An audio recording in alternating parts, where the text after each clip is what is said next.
News anchor స్వేచ్ఛ మృతిపై అనుమానాలు వ్యక్తమవుతున్నాయి. ఫ్యాన్ కు వేలాడుతూ కనిపించిన స్వేచ్ఛ కాళ్లు బెడ్ కి తాకి ఉండడంతో అనుమానం వ్యక్తమవుతుంది.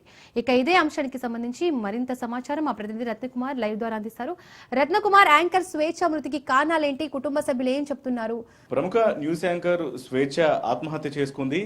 ఇందిరా పార్కు సమీపంలో ఉన్నటువంటి శీలం రెసిడెన్సీలోని ఆమె నివాసంలో టెర్రస్ పైన గత కొంతకాలంగా ఆమె నివాసం ఉంటున్నటువంటి నివాసంలోనే రాత్రి ఆత్మహత్యకు పాల్పడింది.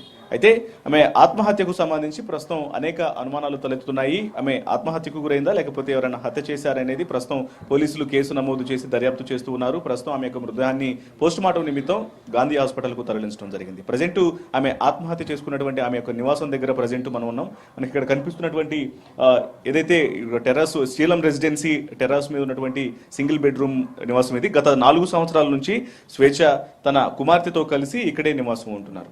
అయితే నిన్న అంటే 2 రోజుల క్రితం విధులకు వెళ్ళొచ్చిన తర్వాత కొన్ని కుటుంబ కలహాల కారణంగా ఆమె నిన్న కూడా ఇంట్లోనే ఉన్నట్లు తెలుస్తోంది. నిన్న ఇంట్లో ఉండి తండ్రితో కొంత తన వ్యక్తిగత జీవితానికి సంబంధించి కొంత డిస్కస్ చేసిన తర్వాత ఆమె ఆత్మహత్యకు పాల్పడింది అనే విషయం మనకు ప్రాథమికంగా తెలుస్తోంది. అయితే అసలు ఆమె చివరిసారి ఏం మాట్లాడింది, ఏం జరిగింది అనేటువంటి విషయాలకు సంబంధించి కూడా ఒకసారి అడిగి తెలుసుకునేటువంటి ప్రయత్నం చేద్దాం. ప్రజెంట్ ఇంటి దగ్గర ఆమె నివసించినటువంటి నివాసం దగ్గర ఉన్నటువంటి మొత్తం వస్తువులన్నీ కూడా ఎక్కడే బయటే ఉంచినటువంటి పరిస్థితి ఉంది. ఒకసారి మనతో ఇంటి వాచ్మెన్ ఉన్నారు, ఒకసారి అడిగి తెలుసుకుందాం అసలు ఏం జరిగింది, ఆమె చివరిసారిగా ఏం మాట్లాడినటువంటి వివరాలు అడిగి తెలుసుకునేటువంటి ప్రయత్నం చేద్దాం. బ్రదర్ చెప్పండి, అసలు ఏం జరిగింది, చివరిసారిగా ఆమె ఏం మాట్లాడింది, ఎంతకాలం నుంచి నివాసం ఉంటున్నారు ఇక్కడ? 4 సంవత్సరాల నుంచి ఉంటుంది. అంతా బాగానే ఉంటుంది మేడం. ఎవరెవరు ఉండేవాళ్ళు ఇంట్లో?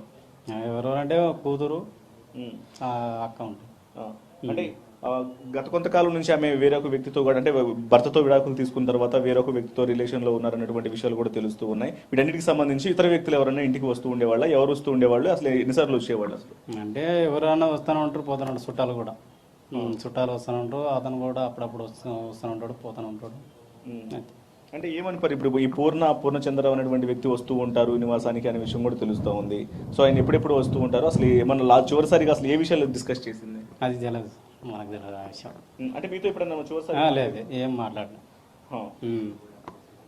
ఉండేవాళ్ళు బాగానే ఉండే, కానీ అతని గురించి మనకు తెలియదు.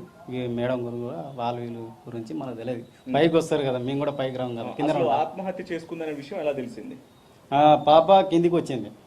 వాళ్ళ తాత బయట నుంచి స్కూల్ నుంచి వాళ్ళ ఇంటికి తీసుకుపోయి ఇంటికి కాంచి ఇటు వచ్చింది 8 గంటలకు.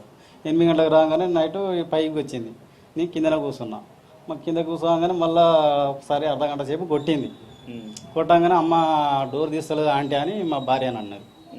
అయితే ఎందుకు తీస్తలేరా పోంపా అని, నువ్వు కూడా రా అంటే నేను కూడా ముగ్గురం వచ్చేసిన పైకి.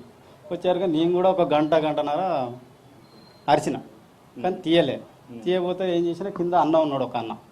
ఆ అన్నను పిలిచి డోర్ను ఇట్లా నెట్టేసిన. సడన్గా ఆపడంగానే కథ భయపడి తలుపుచ్చేసి అంతే. సో మొత్తం ఎన్ని గంటల టైంలో చోటు చేసుకుంది ఇదంతా? 9-6 నిమిషాలు అయింది మాకు. పోలీసులు ఏ టైంకి వచ్చారు? పోలీసు పాదాక 9 అయింది. 9 గంటలకు వచ్చారు. అంటే మీకు అంటే ఆ ఇన్సిడెంట్ జరిగినప్పుడు ఆమె సూసైడ్ చేసుకుందనే విషయం తెలిసిందా? బయటగా లాక్ చేస్తుందా, లోపల ఏమన్నా లాక్ చేసి? లోపల సెంటర్ ఉంది కదా, అది లాక్ చేసుకుంటారు. లోపల డోరే లాక్ చేసి లోపలదే లాక్ చేసుకుంటే నెట్టేసినాం అన్నమాట. అంతే. వాళ్ళ పేరెంట్స్ వచ్చారా? పేరెంట్స్ వచ్చేసాను, వాళ్ళ డాడీ, వాళ్ళ మమ్మీ వాళ్ళంతా వచ్చేసి అంతే. సో అది రాత్రి 8 గంటల ప్రాంతంలో ఇన్సిడెంట్ అనేది చోటు చేసుకుంది అనేది ఇక్కడ ఉన్నటువంటి వాచ్మెన్ తెలియజేస్తున్నారు. గత కొంతకాలం నుంచి అంటే 4 సంవత్సరాల నుంచి కూడా స్వేచ్ఛ తన కుమార్తెతో కలిసి భర్తతో 2014లో ఆమె విడాకులు తీసుకున్న తర్వాత ఇక్కడే నివాసం ఉంటూ ఉన్నారు శీలం రెసిడెన్సీలో. కుమార్తెతో కలిసి ఆమె ఇక్కడ నివాసం ఉంటుంది. రెగ్యులర్ గా విధులకు వెళ్లి వచ్చి ఇంటికే వస్తూ ఉండేది. ఎవరితో ఎటువంటి గొడవలు అనేవి లేవు, అంతా కూడా సక్రమంగానే ఉందనేది ఈ యొక్క అపార్ట్మెంట్ కు వాచ్మెన్ చెప్తున్నటువంటి పరిస్థితి. ఒకసారి విజువల్స్ లో కూడా చూసినట్లయితే మొత్తం